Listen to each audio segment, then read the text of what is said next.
अरे वाह भैया वाह, दिया बहादुर।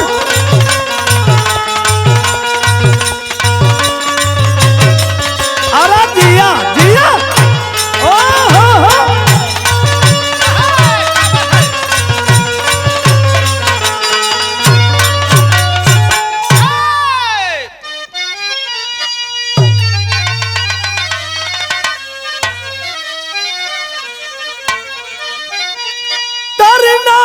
नारी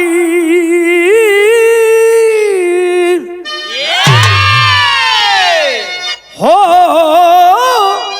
हा हा, बोले बाबा जोगिया हो मोरे राम।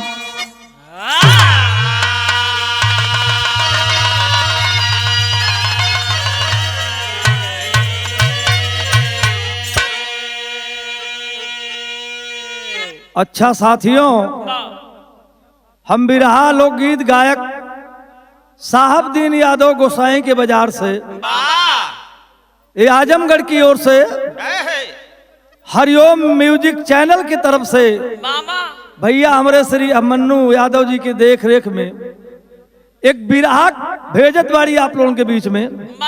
हमें विश्वास हो, आशा हो कि आप लोग जरूर पसंद करियन। देखा मुन्ना भैया, सुरेंद्र भैया, हमार बिरहा कुछ अजीब ढंग का बिरहा हो। न तो हमारे बिरहा में ज्यादा हल्ला कैले के जरूरत हो, न ज्यादा मेहनत कैले के जरूरत हो, न हमारे बिरहा में हत्या होई, न तो मर्डर होई, न तो गोली चली, न तो बंदूक चली, न तो बलात्कार होई। हमारे बिरहा में एक ऐसा चीज आप लोगों के बीच में पेश कर बाड़ी। पूरी बिरहा सुनिहन तो बिरहा के पसंद जरूर आप लोग करिए, ऐसा विश्वास हमके। बड़ा लोगन के मांग पे बिरहा हम गावत बाड़ी। एमन हमारे चंदू भैया का बड़ा सहयोग बा, लालचंद भाई के सहयोग बा। हमारे गांव के प्रधान जी हैं भाई श्रीकांत यादव, जो नवयुवक प्रधान हैं, बड़े कर्मठ ईमानदार हैं। अमरनाथ से यादव हैं, रामचंद्र चाचा हमारे छेदी चौरसिया, रामोद गौतम जी, बनारसी मास्टर बनारस से, दिल्ली से मनोज यादव। आप लोगों के विशेष मांग पर बिरहा गावत जात बड़ी और बड़ा प्यार बड़ा दुलार मिला आप लोगों से। 4 लाइन गाने की प्रस्तावना कैसे मास्टर? याद रहे कवि ने लिखा है, जाति पाति धर्म से बड़ा कर्म है, कर्म अनुसार जग को बनायो विधाता, ढाई आखर में दुनिया की सारी खुशी, कर्म से ही मनुष्य ऊंचा नीचा गिनाता, कर्म योद्धा अमर हो पुजाते सदा, याद इतिहास में जो गवाता सदा। अरे कर्म के जो मर्म को समझ ना सका, वह सिया राम मानो न मानो कहाता।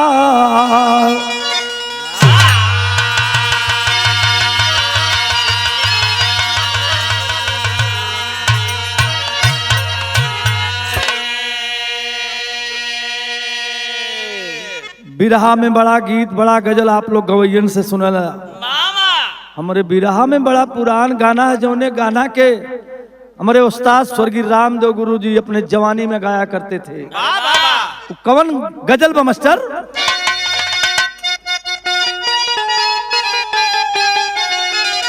वह गीत बा कि मैंने सुना है मखाने का।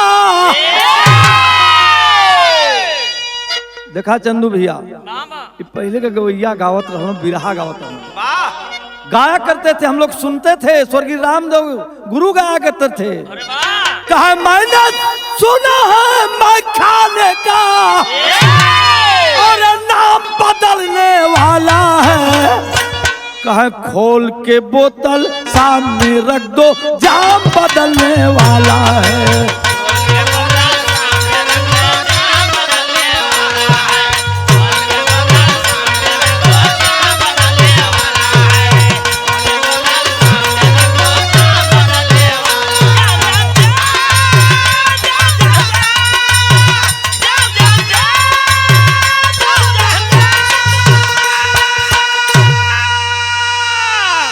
बहुत बढ़िया, धन्यवाद। काम एकदम सफाई से हो। ए भैया, गोस्वामी तुलसीदास जी ने लिखा है कि हान इलाफ जीवन मरण, जस अपजस विधिहात। और सुनो भरत भाभी प्रबल बिलख कहे मुनिनाथ। देखा मुन्ना भैया, दुनिया में बड़ा आदमी आगे बढ़ गल, बड़ा विज्ञान आगे बढ़ गल, बड़ा बदलाव हो गया, लेकिन 5-6 गो चीज भगवान अपने हाथ में रख ले। वो कौन चीज? वही हान इलाफ जीवन मरण। इसीलिए तो कवि ने लिखा है, कैसे?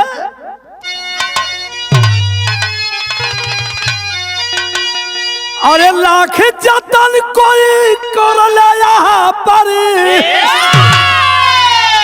और अब विधि का खेल निराला है।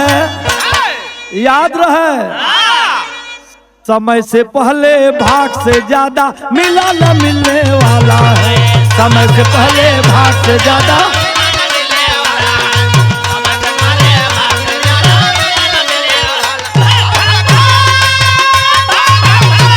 अरे वाह,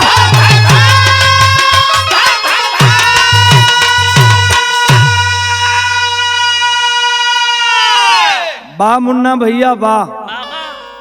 बात हो तो ऐसा हो, काम हो तो ऐसे हो। याद रहे, कवि ने लिखा है, समय से पहले भाग से ज्यादा मिला न मिलने वाला है। लेकिन का बताएं लालचंद भैया, मनई अपने दुख से ना दूसरे के सुख से बड़ा दुखित हो। यही लिए लिखे के पड़ल, कैसे शायर का लाइन हो।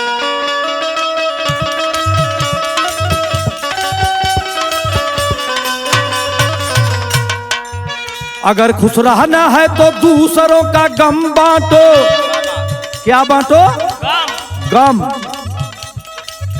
अगर खुश रहना है तो दूसरों का गम बांटो, प्यार भरपूर मिलेगा, कमी अपनी छाटो।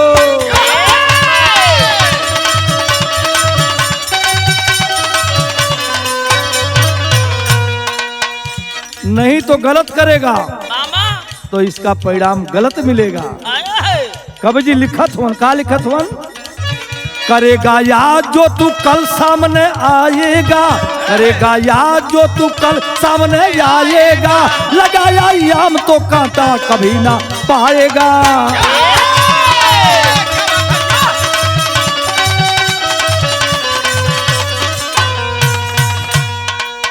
कहानी कहाँ का बात, ध्यान से सुनिया जा लोग। बिहार प्रांत की तो राजधानी पटना है, बिहार प्रांत की तो राजधानी पटना है, वही के डॉक्टर कलाम की ये घटना है।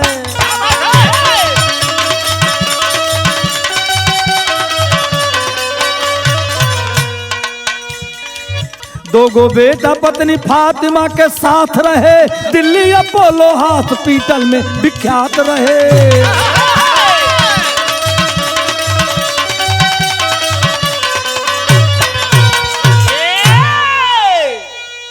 जितना भाई लोग बिरहा सुनता नहीं, सब लोगन से हाथ जोड़ के प्रार्थना हो, बिरहा शांति से सुनवा, बिरहा समझ में आ जाई, कहानी समझ में आ जाई, हमार गावल सफल हो जाई।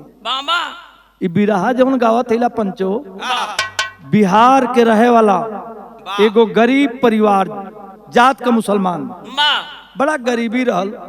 वो मुसलमान बेचारे घरे भोजन दोनों टाइम नसीब में ना रहल, मजदूरी करके भगवान एक औलाद दिया था।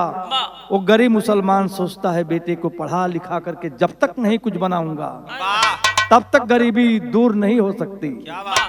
करने लगा मजदूरी, बेटे को पढ़ाते पढ़ाते इतना पढ़ाया मेहनत करके, रिक्शा चला करके ईंटा गारा का काम करके अपने बेटे को डॉक्टर बना दिया। जब उसका बेटा डॉक्टर बन गया, जिसका नाम पत्रिका में कलाम बताया गया, दिल्ली अपोलो हॉस्पिटल में नियुक्ति होती है। वाह बहुत बड़ा डॉक्टर, दिल्ली अपोलो हॉस्पिटल का सबसे बड़ा डॉक्टर कलाम। पत्नी के नाम फातिमा। दुनिया का मालिक दुगो औलाद देले वो मुन्ना भैया। डॉक्टर साहब के दो बेटवा हैं। पहल का बेटवा का नाम समीर बा और सलीम। वाह सलीम और समीर दो बेटवा हैं।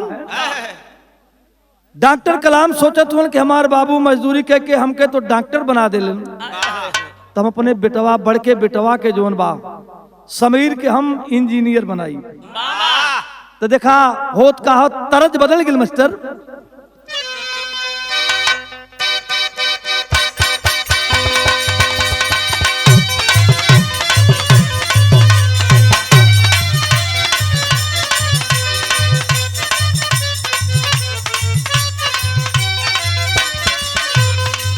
तारजू है बा हरे दिलवा के बतिया कहतानी, दिन रात टेंशन में रहतानी।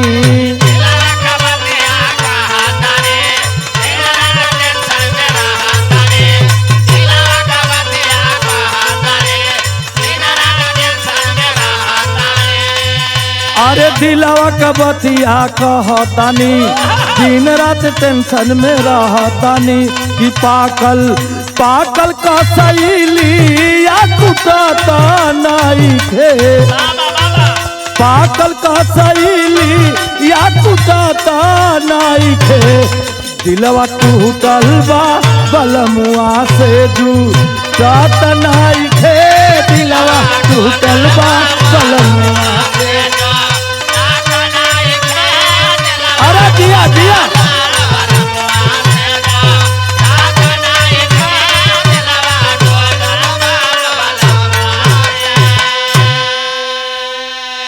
देखा चंदू भैया लिए दुनिया के गा दली है।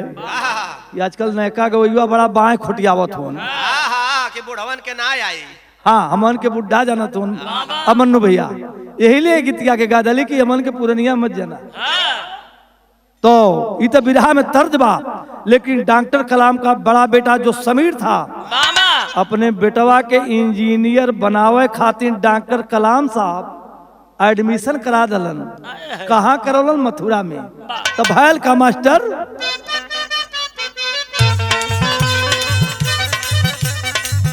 अरे बेटवा समीर होनहार रहल, पढ़े लिखे में होशियार रहल।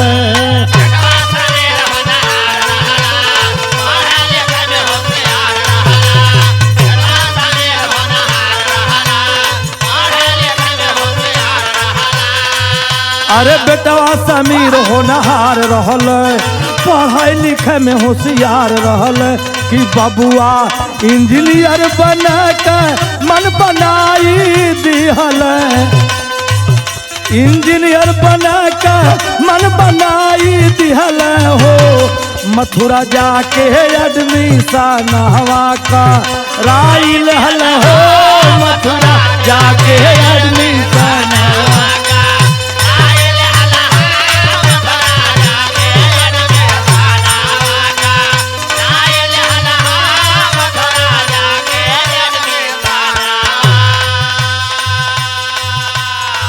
धीरे धीरे समय बीतल, एडमिशन करा लिया।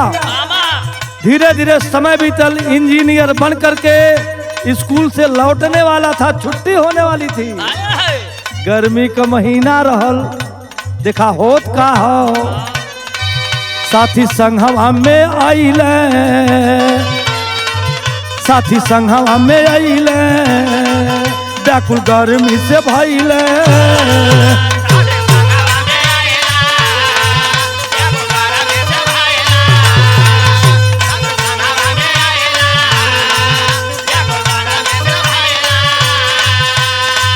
नहीं माने कोई का बतिया, तब जमुना में कूदल।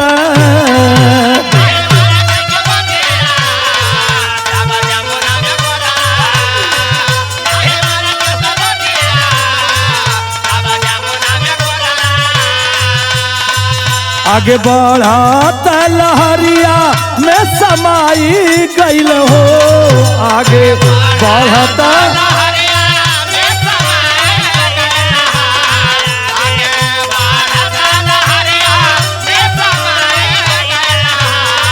आगे बढ़त लहरिया में समाई गईल हो, फूलवा फूलल फूलवरिया में मुरझाई गईल हो, फूलवा फूलल फूलवरिया में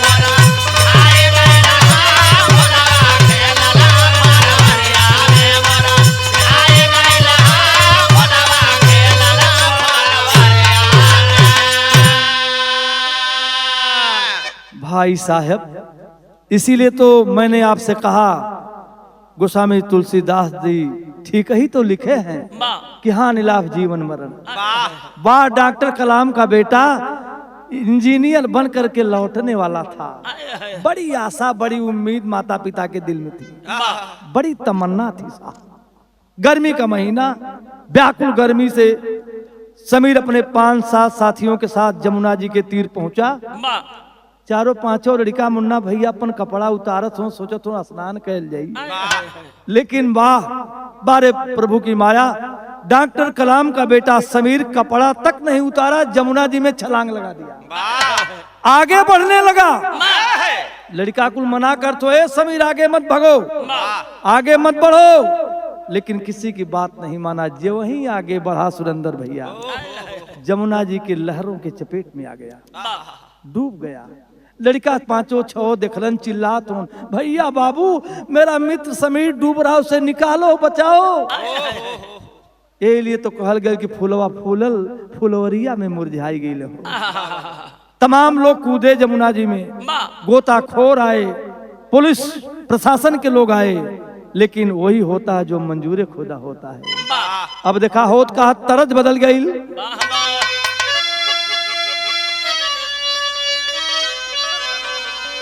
तर जो है बा, अरे रोवन नहीं हरावा के लोग सखिया।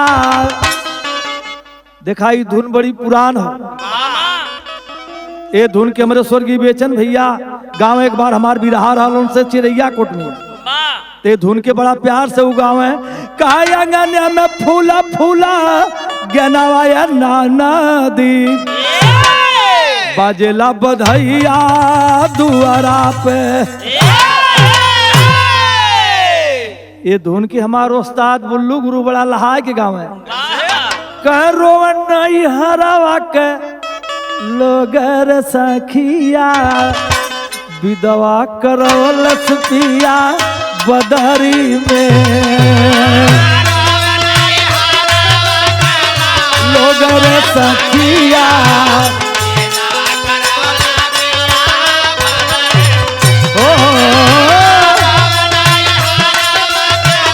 लोगर सखिया,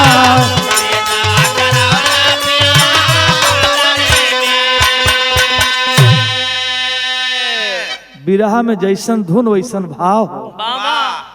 डॉक्टर साहब कलाम साहब को दुनिया उजड़ गई, बेटवा जमुना जी में डूब गया। होता है क्या, अरे सब ही उदास झर झर आज बरसे नजरिया, नहीं सुगाना अब लौकत बा। बरसे नया नावा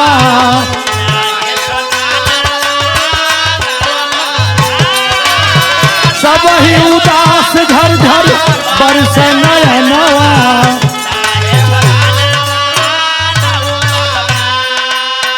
पुलिस प्रशासन खोज गई हारी,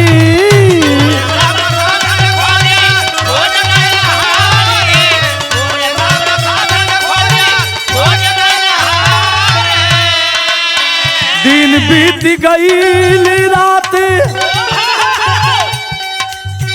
दिन बीत गई रात भइल अधियारी।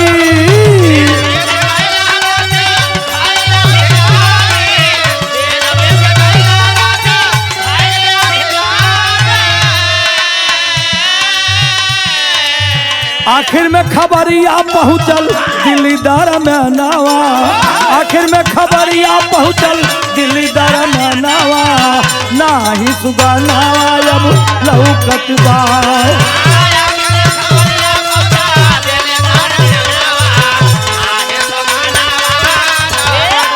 बहुत बढ़िया खुशरा भैया।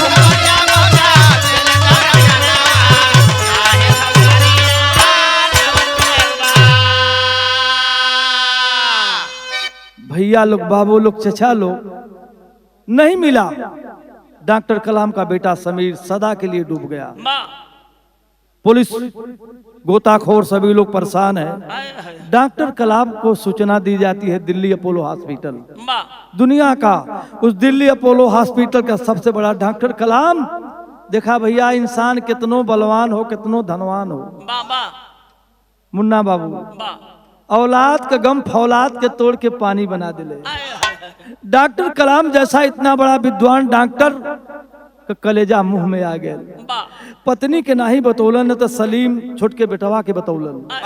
लेकर के जब मथुरा जमुना जी के तीर पहुंचलन है तो समीर के 5-6 साथी डॉक्टर साहब का पैर पकड़ के रोवत हुआ, रोई रोई कहत हुन कि साहब हमन कुछ ना कह बोली। भैया समीर के बहुत मना कैली, बात ना मनले। साहब आगे बढ़ गए, अखिया के समन में डूब गई। इतना भाई, इतनी बात जब छोटा भाई समीर का जो सलीम था सुनलस है बाबू, जब दिल्ली में पढ़त रहल, जमुना जी में हेल गल। जब हेल गल है तो जमुना जी के पानी लेके छोटा लड़का दिखाऊ, कहत कहा मास्टर, तर्ज बड़ी पुरान हो, अरे जात बाड़ी धनी पारा देसावा न हो, रखिया चारा संभार। ए धुन के एगो गीत हम गौली 15 साल पहले। एक थे राज मुद्रा कैसेट कंपनी में मिश्रा जी रहलन, शंभुनाथ मिश्रा जी, वही में ही गाना हम गौले रही। लेकिन भाव है, छोटा भाई अपने भाई के लिए जमुना जी से रो रो के भीख मांगत है। भैया कैसे? कल सुन ले हमारी अरजिया न हो, भिखिया दे दा जमुना माई।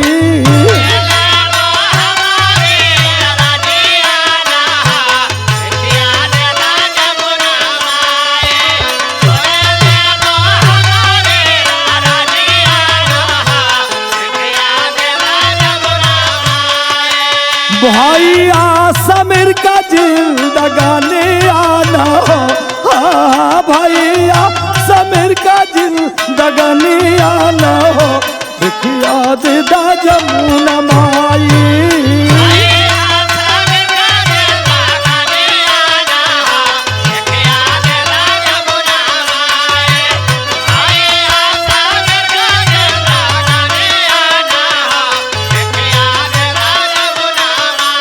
छोटा लड़का है, जमुना जी में हल्के सुरेंद्र भैया जमुना माई के पानी लेके रोवत हो। कल के है जमुना माई, हमार भैया इंजीनियर बने खातिर आई लल माई, गलती कैलन माई, दुनिया का माई हो, हमारे भैया के दे दा माई। धीरे धीरे 15 मिनट बीतल है, तब लड़का देखा का कहत हो, जियत ना दिखाई बूत मुआला दिखाई दा।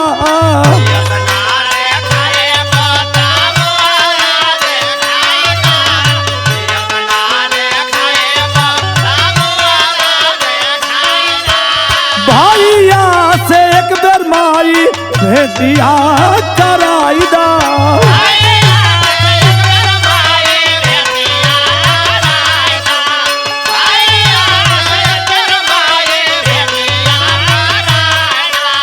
माई खाई लावली अचरिया न हो, भिखिया दे दा जमुना माई। बचवा समीर के मोरे जिंदगानी आना हो। माई भी जमुना जी में हल्के अचरा फैलाए फैलाए के भैया फातिमा भी भीख मांगत थी। आप लोग सोचा जवन लड़का डूब गल वो मिली वाह ना। डॉक्टर कलाम अपनी पत्नी फातिमा अपने बेटा सलीम को लेकर के दिल्ली वापस चले आए साहब। अच्छा जब दिल्ली लेके चले करे जा पत्थर रख के पंचो तो देखा यार होत का हो मास्टर बिरहा में कभी भाव लिखत वन तेरी का भाव हो।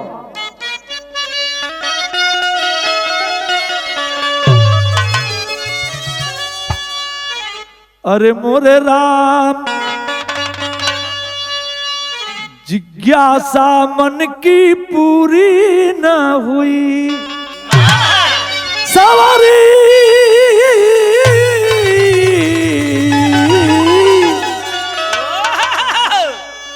जिज्ञासा मन की पूरी ना हुई धूल में फूल खिला जीवन में मिली निराशा जिज्ञासा मन की पूरी ना हुई।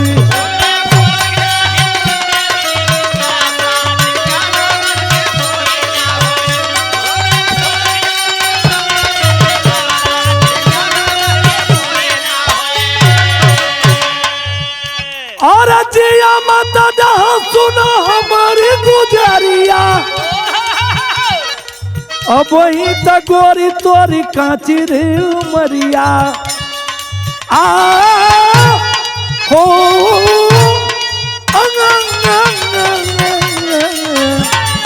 आज लगे हमारी झोपड़िया में हम गाई मल्हार।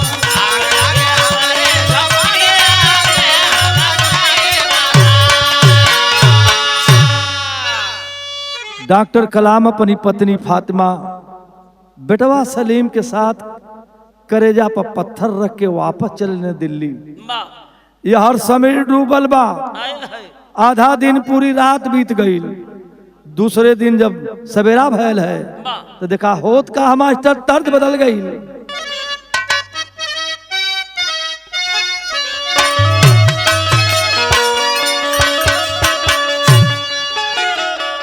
तर्ज जो है बा जौने गीत के माता बहन शादी ब्याह के अवसर में जब मड़वा छवाए तब गवाए।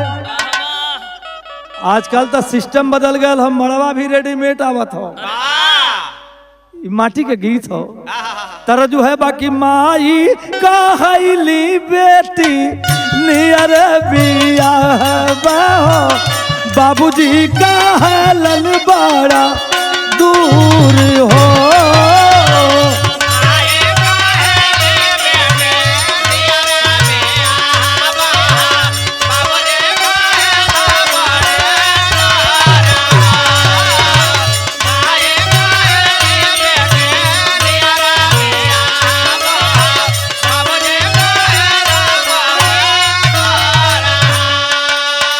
एक दिन बीतल भैया समीर के डूबले बहन आधा दिन पूरी रात बीतल हो सवेरा हुआ। एक दिन बीतल भैया दूसरे पहाड़िया हो कैलावर गौआ नदी तीर हो।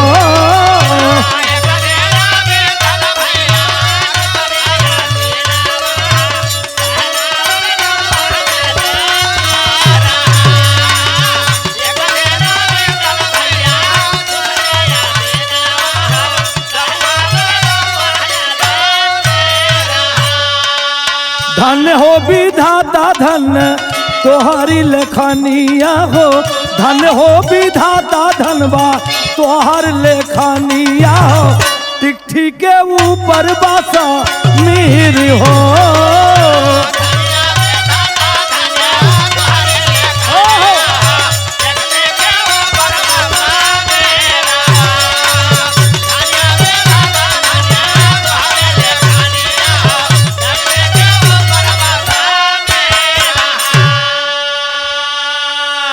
वाह जितना भाई लोग भी रहा सुनत मानी सोचिए कि ये भाई लड़का डूब गए। दूसरे दिन सवेरा का पहर हो टिकठी के ऊपर आयल कैसे जहां डूबा था वहां से करीब 70 किलोमीटर दूर कैलावर गांव एकदम जमुना जी के किनार पर बसा है। वो कैलावर गांव में हर जाति बिरादरी के लोग रहल हैं सुरेंद्र भैया। वाह वाह वाह वही गांव में एक थे जात का अहिर रहल मुन्ना भैया। वाह उनके पहले 3-4 गो भैंस रहल जेकर नाम नंदलाल यादव बतावल गए।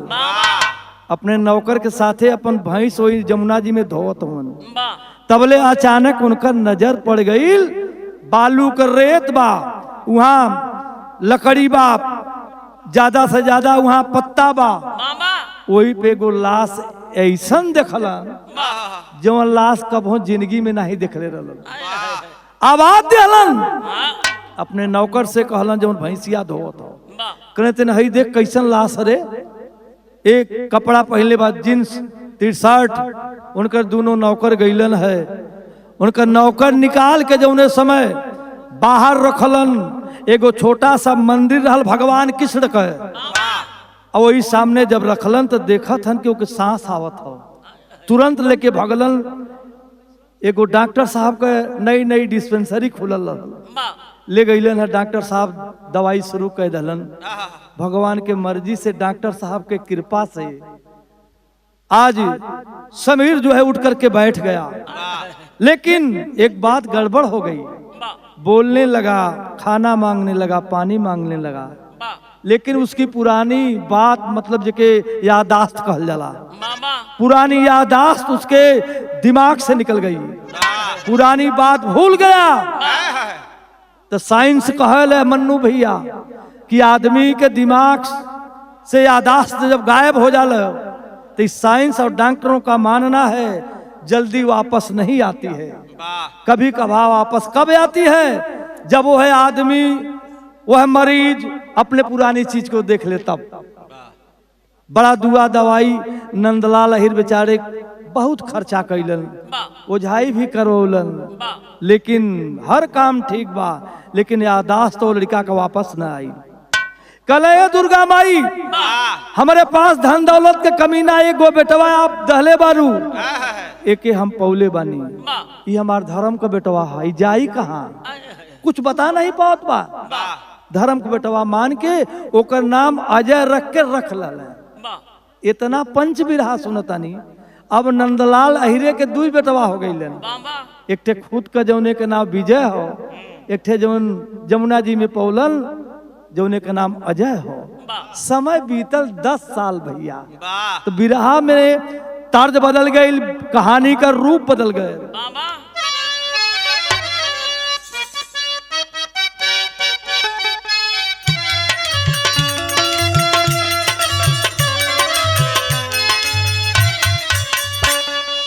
वह तर्जबा कवन तर्जबा, गोर की सवारा की के आखी, कह कजरावा मोरे राम आखी, कह कजरावा हो अखिया, कह कजरावा जनवा मारे हो राम कि आहो राम रे, अखिया कह कजरावा जनवा मारे हो राम कि आहो राम रे।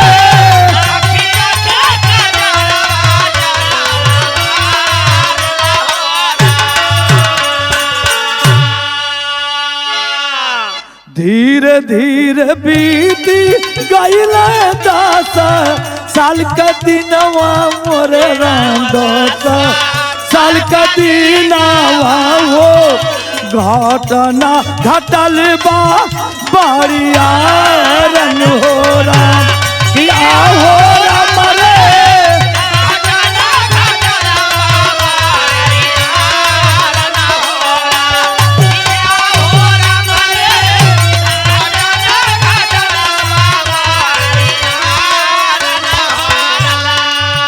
नंदलाल यादव जी का विजय, जवाहरलाल नवा मोरे राम विजय, जवाहरलाल नवा हो भइल बीमारी से परेशान हो राम।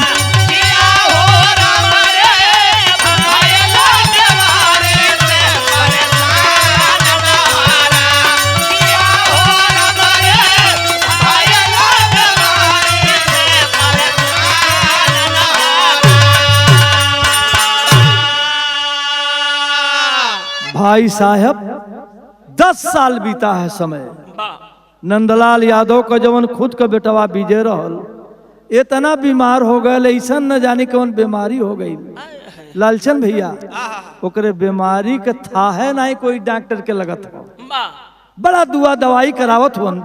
10 साल के समय बीतल है, मजबूर हो गए। नंदलाल यादव का साला दिल्ली बदरपुर में रहत रहलन। फोन करने कहला कि बहनोई विजयवा का हालात ठीक नहीं है तो घरे रखले से ठीक ना होई। कहे का करी भैया, बड़ा दुआ दवाई करौली, कोई के दवाई दुआ कामे ना करत। कहला लेके दिल्ली चलिए। कहना दिल्ली? कहला हाँ दिल्ली में थे हॉस्पिटल हो जौने के नाम अपोलो हॉस्पिटल हो। यही में एगो डॉक्टर साहब हैं, जात का मुसलमान है, बहुत अनुभवी डॉक्टर है, हो सका उनकर दवाई काम कर जाए। वाह, अपने सारा का बात मान के अपन बीमार बेटवा अजय के लेके नंदलाल यादव अपने पत्नी के साथे अपोलो हॉस्पिटल पहुंची गई। देखौलन डॉक्टर कलाम को। डॉक्टर कलाम ने कहा अब तक कहाँ था, मार करके बच्चे को लाया है।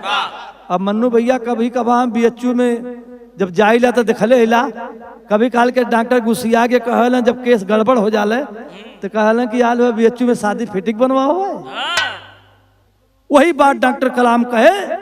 नंदलाल हृदय के पैर रोत हो, कहला कि साहब बड़ा दुआ दवाई करौली लेकिन हमार लड़का के कोई दुआ दवाई कामे ना कैले। जितना रुपया लगी हजूर हम देव, एक औलाद ही हमारे बेटवा के बचाए ली। डॉक्टर कलाम कहे भगवान पर भरोसा करो, पैसा की बात मत करो, ऊपर वाले की मर्जी हुई, अगर चाह दिया तो मेरा अनुमान है तुम्हारा बच्चा ठीक हो जाएगा, लेकिन ऑपरेशन करना पड़ेगा। वह भी ऑपरेशन कल 10 बजे तक का समय है। इस समय घड़ी में 3 बज रहे हैं, आधा दिन पूरी रात 10 बजे तक कल का समय है। कल तक 10 बजे तक अगर हो जाएगा ऑपरेशन तो तुम्हारा बच्चा ठीक हो सकता है। कहना साहब कल का बात मत करी, अजुए ऑपरेशन 2-4 घंटा में कई के हमारे बेटवा के बचाए ले। कल मेरे पास कई मरीज हैं, कई ऑपरेशन करना है, चिंता मत करो, 10 बजे तक का समय है। एडमिट कर लेलन। रात बीत गई, सवेरा जब भयल है, देखा होत का हो, तरज बदल गई मास्टर। अरे गड़बड़ बुझाई ना हो बतिया, गड़बड़ बुझाई हो।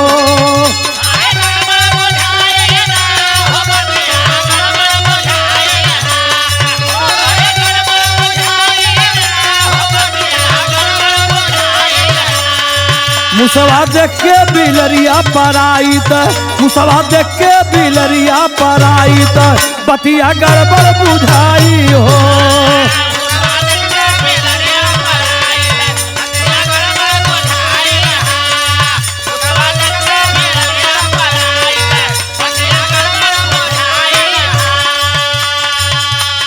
इत बिरहा में तर्ज बा, लेकिन आधा दिन पूरी रात बीत गई, धीरे धीरे घड़ी में 9 बज गए दूसर के दिन। नंदलाल अहिर सोचत हुआ 10 बजे के समय हो, लड़का बहन ऑपरेशन रूम में ना गए, बेडे पहो, बेचैनी बढ़ गई। देखत हुआ सवेरे से बड़ा सन्नाटा हॉस्पिटल में हो। आगे बढ़ के एक नर्स से पूछलन तो वो कहले कि ए भैया अब डॉक्टर साहब आवे वाला हुआ। धीरे धीरे 9:30 बज गए, तब दिमाग में इनके हलचल बढ़े लगल। भयल का अरे बीतल समैया ना मोरे भैया, बीतल समैया हो।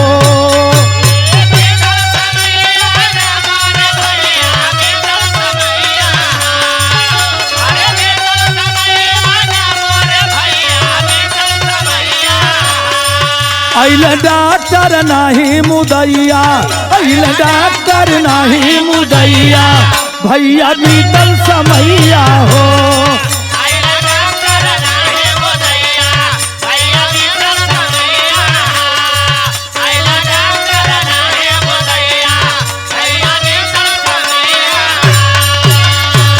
रोवा नंदलाल के नारी, दुगारी बेचारी हो। नंदलाल का पत्नी भी रोवत है, नंदलाल भी रोवत हो। लागी डूबी जाई अब नैया, लागी डूबी जाई अब नैया, नाही अइला मुदैया हो।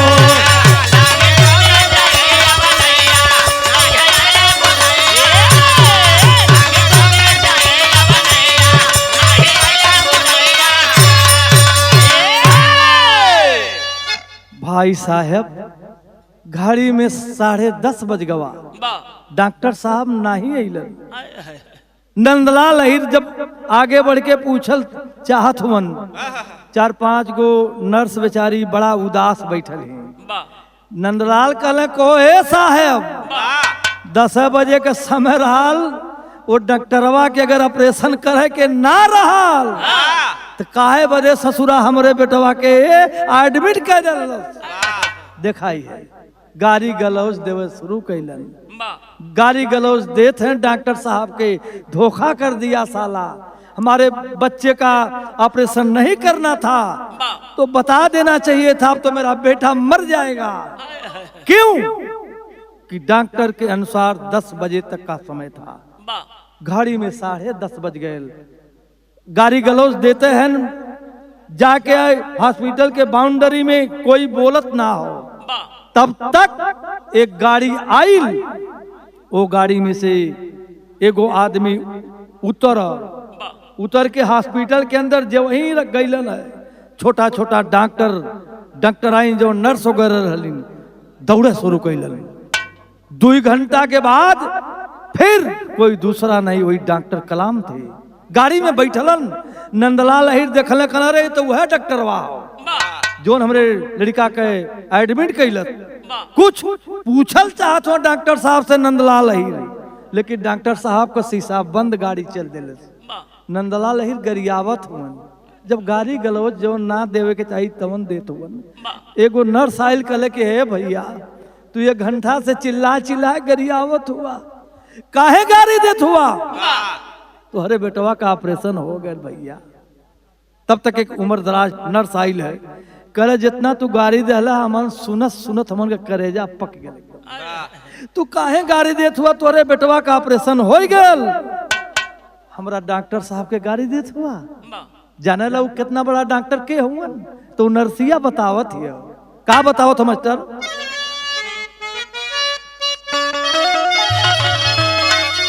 कहत बा कि हमरे बाबूजी,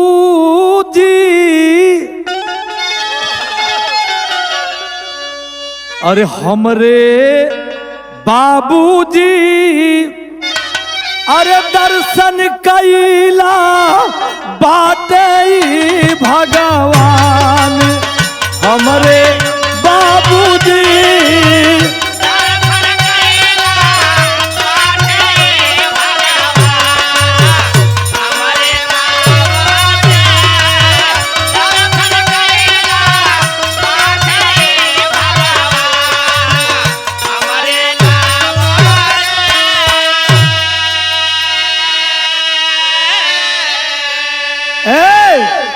जेके गाड़ी देत हुआ डॉक्टर साहब के जात हुआ, जल्दी से यही से नमस्कार कैला।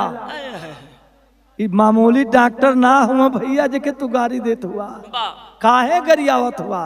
तोरे बेटवा का ऑपरेशन हो गल। हमार डॉक्टर साहब आधा घंटा लेट अल यही लिए ना, तो सुना हमार डॉक्टर साहब काहे लेट अलन? अपने बेटवा के खातिर तू देला जेकरा के गाड़ी, ओकरा घर का हाल सुना तू, लाचारी हमारा बाबूजी,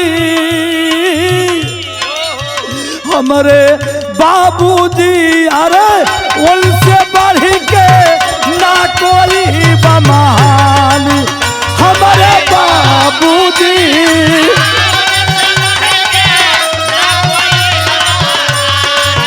हमारे बाबूजी।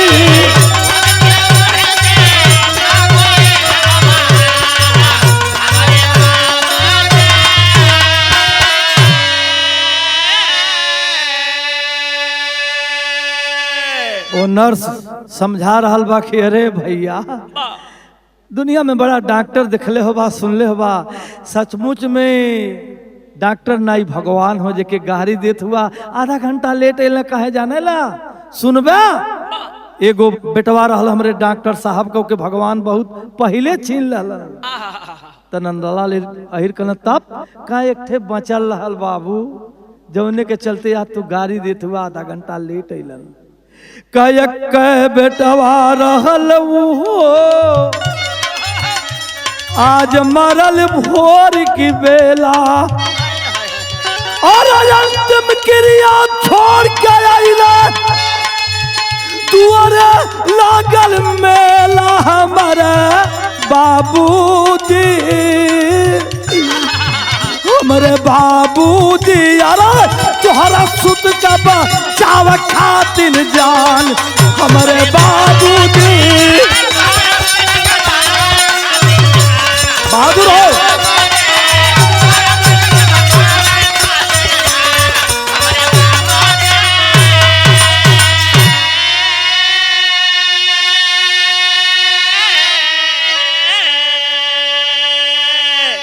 बिरहा सुने वाला भैया लोग रो रो के नर्स बतावा था कि अरे भैया हमारे डॉक्टर साहब का एगो बेटवा बहुत पहले भगवान छीन लेलन, एक औलाद रहल वो औलाद आज सवेरे ओकर हार्ट फेल हो गल।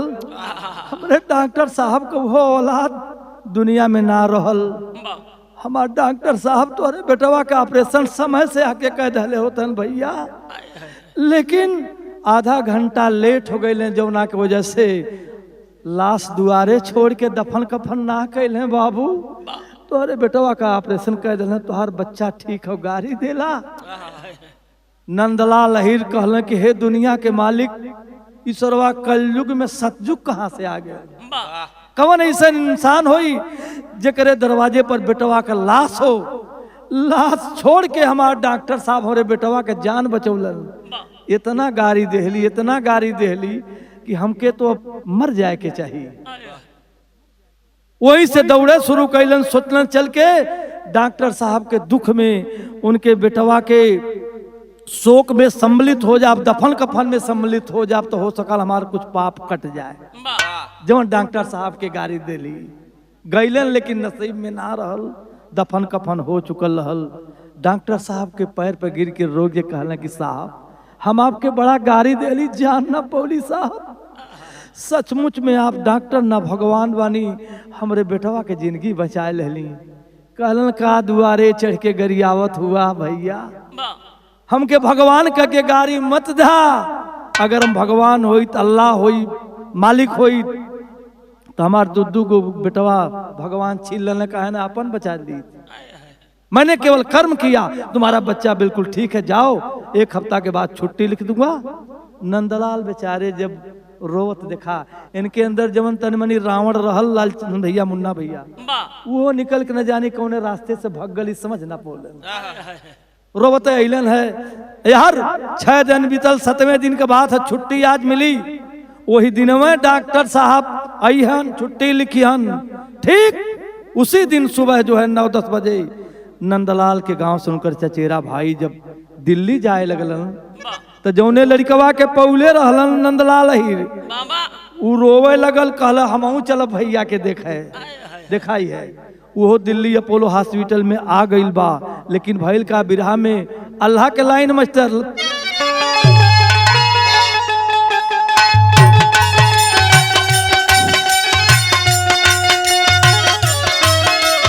हे दादा हे बाबू भैया साची बतिया सुना हमार, बड़ा भाग्य मानुष तन पायो, कृपा कई दिन हो करतार, बड़ा भाग्य मानुष तन पायो।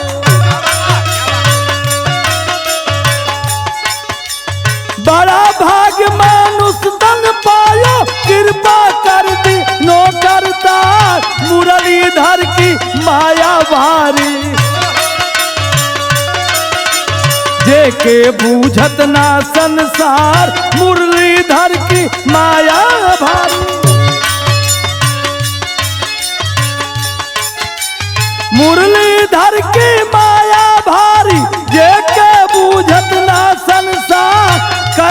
फलवा मिले सबही के, जे के जानत बा संसार, कर्म का फलवा मिले सबही के, कर्म का फलवा मिले सबही के, फिर भी करता क्यों व्यभिचार, कर्म से बेटा बेटी जग में, कर्म सहित मिले दुई चार, कर्म से बेटा बेटी जग में, कर्म से बेटा बेटी जग में, हित मीत और संगी यार, डॉक्टर साहब का पाँव पकड़ के, नंदलाल रोवे आंसूगार, डॉक्टर साहब का पाँव पकड़ के, डॉक्टर साहब का पाँव पकड़ के, नंदलाल रोवे आंसूगार, भूल भइल बा हमसे भारी, माफ करो हमके सरकार, भूल भइल बा हमसे भारी,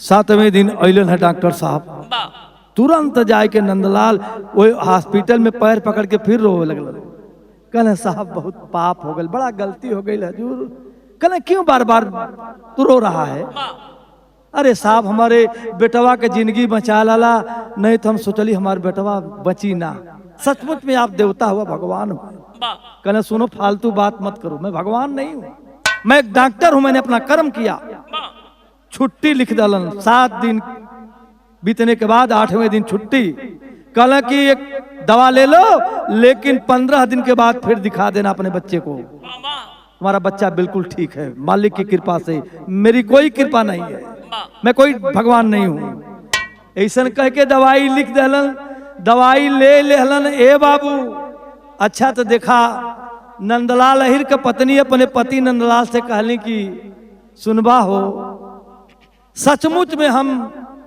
दुनिया में डॉक्टर बहुत हुई हैं, लेकिन ऐसा डॉक्टर कभो ना देखली, इतना नीक डॉक्टर, इतना बढ़िया से बोलत है, बतियावत है, कहे तब कहे हमार आत्मा कहा था, जौने लड़का के 10 साल पहले हम जमुना जी में पवली, बड़ा दुआ दवाई करौली, दवाई काम ना कैलस, यादाश्त वापस ना रही, हमार आत्मा न जाने काहे कहत हो, विजय के पापा अगर अजयवा के दिखा देता तो हो सकला कोनो दवाई डॉक्टर साहब के काम कर जाए, पत्नी के बात मान के दौड़ के जाए के सामने खड़ा हो गए, हाथ जोड़ के, डॉक्टर साहब कहला कि अब का हो, कहला ये साहब एगो हमारे पास लड़का है और जौने के यादाश्त गायब हो गई हो, ओके हम पवले बानी, कहे पवले हुआ तो ठीक बा, यादाश्त गायब भइल हो कितना दिन से, कहे 10 साल से, डॉक्टर कलाम 1 मिनट के बाद कहलन कि ऐसा है कि बहुत समय काफी हो गई है,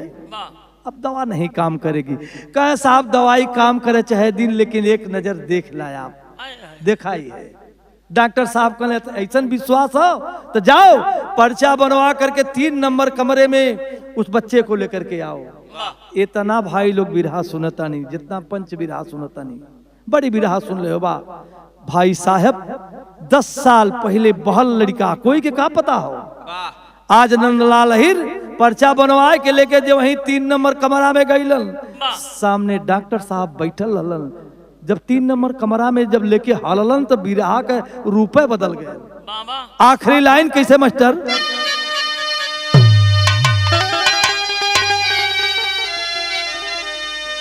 के जार जार रोवाया जा नहीं आवे बतिया, देखल बाबू जब चेहरावा फाटल छातिया,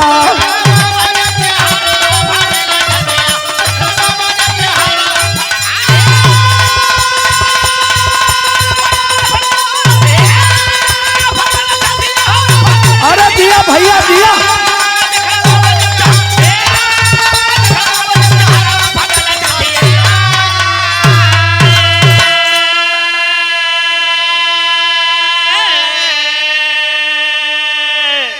साथियों, मैंने पहले कहा था कि हमारी कहानी कुछ ऐसी होगी। जो गीत आप सुन रहे हैं आखिरी दौड़ है। नंदलाल जे वहीं अजय के लेके दुआरी में हल्लल, डॉक्टर कलाम जैसा विद्वान डॉक्टर बैठा था, जे वहीं नजर में नजर पड़ल। वाह, कबो जिंदगी में सपने में ना सोचले हुई है। कुर्सी से खड़ा हो गई, बेटवा के देखलन, चिल्ला दलन, बेटवा समीर। जब ऐसा कह करके डॉक्टर साहब आवाज देकर के दौड़े, जो नस दबी थी समीर की, मैंने कहा पुरानी चीज देखने के बाद उस व्यक्ति की यादाश्त वापस आ जाती है। खुल गई नस, यादाश्त वापस हो गई। पिता पुत्र गले मिलत हुआ, चंदू भैया देखा बेंजू मास्टर, पिता पुत्र गले मिलत हुआ मारे खुशे में, यहाँ तक तो ठीक हो, लेकिन एक आदमी के टावर गायब हो गए। नंदलाल हिरे का कहला कि हे दुनिया के मालिक, अरे ई का ई डॉक्टर साहब हमारे बेटवा के जिंदगी बचौले। ये डॉक्टर साहब का ही बेटवा है जिके हम जमुना जी में बहल पौली। अगर जनले हो काश डॉक्टर साहब का बेटवा है तो इनकर बेटवा पहुंचा दले रहा तो दूसर का बेटवा ना इनकर मरल भाई क्या। यहाँ तक तो ठीक बा, लेकिन डॉक्टर साहब बाहरे निकलन, गाड़ी में अपने बेटवा के बैठौलन, बड़ी तेजी गाड़ी से लेके चले लगलन। जब गाड़ी में बैठा के गाड़ी रफ्तार से लेके चला लगलन, तब समीर कहा था, का कहा था, अरे पूछाला समीर कहवा हौवे सलीम हो, अरे सोचल कलाम का बताई अब तालीम हो।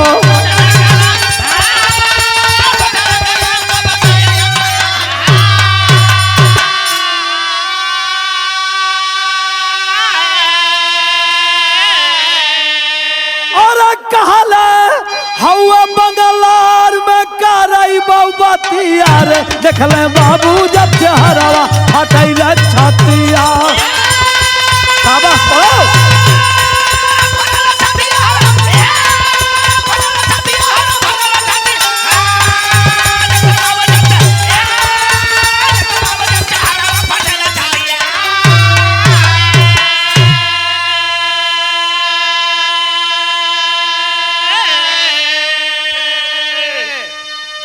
कुछ दूर गईलन, समीर कल अच्छा ही अब्बा बतावा हम ओके धीरे धीरे कुल अब याद आ गए। कल हमार सलीमवा कैसे हो दिखाई है, भाई भाई के पूछा था सलीम कहाँ है अब्बा। डॉक्टर कलाम सोचलन, देखिए कभी कभी इंसान को झूठ बोलना चाहिए, कभी कभा ऐसी स्थिति में इना की आजकल देखे तो सारे भाई चोरावत हुआ, वो में मैं झूठ बोलत हुआ। झूठ कहाँ बोला जाता है, जहां पर किसी के प्राण की रक्षा की बात हो, जिंदगी का सवाल हो। और चोर चंडालन के नाम मनई के यार, ये लिए कहना बा। वही समय जौन बा डॉक्टर समझौलन कि बेटा सलीम बंगलौर पढ़ा था, जबकि सलीम दुनिया में नहीं था। सोचलन बता दे, वहीं तो यादाश्त वापस आई, सदमा लग जाई। घरे पहुंचलन, फातिमा के बोलाओ, सुन फातिमा दरवाजा खोल, देख आज मेरे साथ कौन आया है। फातिमा सोचलिन का बचल है हमार दुनिया में। दोनों बेटवा चल गए, कोई अंगना दुआर करायल हुई, लेकिन माई जब फातिमा दरवाजा खोल लिन, कब हम सपना में ना सोचले रहलिन। का देखो थी मस्तर, ए भैया फातिमा के मिलाली, अरे फातिमा के मिलाली वही अनहरिया में ज्योति, अरे हीरा तो हेराई गईल पाई गईली मोती।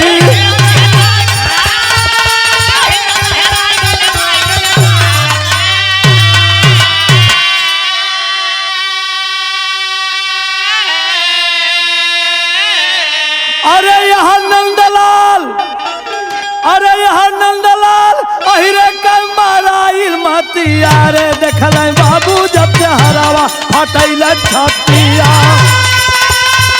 अरे दिया भैया दिया,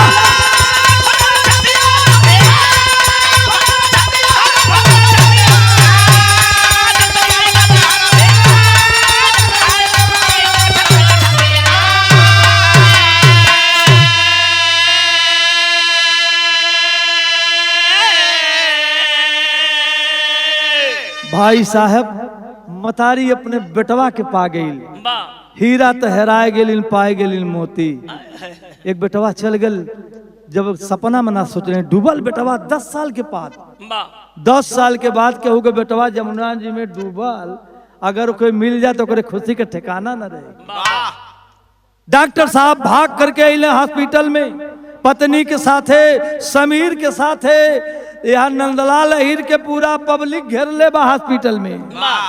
उनकर पत्नी बैठल ही, नंदलाल के बोलिए ना तो मुंह बवाए गए। हे भैया कहाँ डॉक्टर साहब का लिखवा तो पौला। बोलते हैं ना डॉक्टर साहब पहुंचल, देखते है डॉक्टर साहब के पैर पे नंदलाल अहिर भहरा के गिर गई। कहले साहब बहुत अपराध हो गए, हमके क्षमा कर दे साहब, हमके पता रहा लो तो पहले आपके बेटवा हम पहुंचा दिलो साहब। हम तेन के जमुना जी में बहल पौली साहब, बड़ा दुआ दवाई करौली, कुछ बता ना पौलन। डॉक्टर साहब उठा के छाती से लगा लेलन। कहला नंदलाल अहिर तू हमके भगवान कहेला? अरे पगला, सचमुच में अगर भगवान कोई है तो तू है। मैंने तो कर्म किया, तुम्हारे बेटे का ऑपरेशन करके मैंने केवल कर्म किया, लेकिन 10 साल पहले जमुना जी में बहल डूबल हमार बेटवा, ए मर्दे तू लिया के दे डाले, तू भगवान है कि हम भगवान नहीं ला? गले से लगा ललन बिरहा गौले और लिखले के इतने मतलब हो खाली कि आदमी के लाख दुख मुसीबत जिंदगी में आवे चंदू भैया, लेकिन अपन सही कर्म करने से पीछे ना हटे के चाहिए। धैर्य रख करके कर्म करना चाहिए। काहे बदे? अगर डॉक्टर कलाम अपने पुत्र का दफन कफन करते, हॉस्पिटल नहीं जाते, तो क्या होता? ज्यादा से ज्यादा नंदलाल अहिर का बेटा मर जाता। ऑपरेशन नहीं करते, मर जाता, लाश लेके घर चले जाते। तो क्या उनका बेटा जो पाए थे नंदलाल अहिर हॉस्पिटल तक पहुंचता? नहीं पहुंचता। डॉक्टर साहब ने ऑपरेशन किया, 7वें दिन उनका बच्चा जो जमुना जी में बहा था, नंदलाल जिसको पाए थे, वो आ गया हॉस्पिटल में। भगवान ने मुलाकात करवा दिया। तो इसलिए आदमी को कर्म करना चाहिए, फल ऊपर वाले पर छोड़ना चाहिए। लेकिन का करवा आदमी इतना एडवांस हो गल हो, सोचत बा हम जहाज बना लेली, सब कुछ दुनिया के बनाए के बम बना लेली, खाली वो भगवान के खोजत बा, जवानी बोलत बा, यही के पावत ना बा। यही खातिर इंसान परेशान बा। अगर जौने दिन के पा जाई वही दिन दुनिया में कुछ बची ना, अब पैबो ना करी। हाँ निलाभ जीवन मरण। अब मन्नू भैया इच्छा थे भगवान अपने पास बचा के रख ले हूँ, अगर अक्को मन ही पा जाए भगवान के बसर ना। यही लिए कहना हो कैसे मास्टर? तो गुरु बिहारी गुरुपत्तू जी गैलन स्वर्ग सिधार, स्वर्ग लोक के बासी सरजू और छूटल अटहर पार। जिज्ञासा मन की पूरी ना हुई, सब दिल सिया राम के बौरा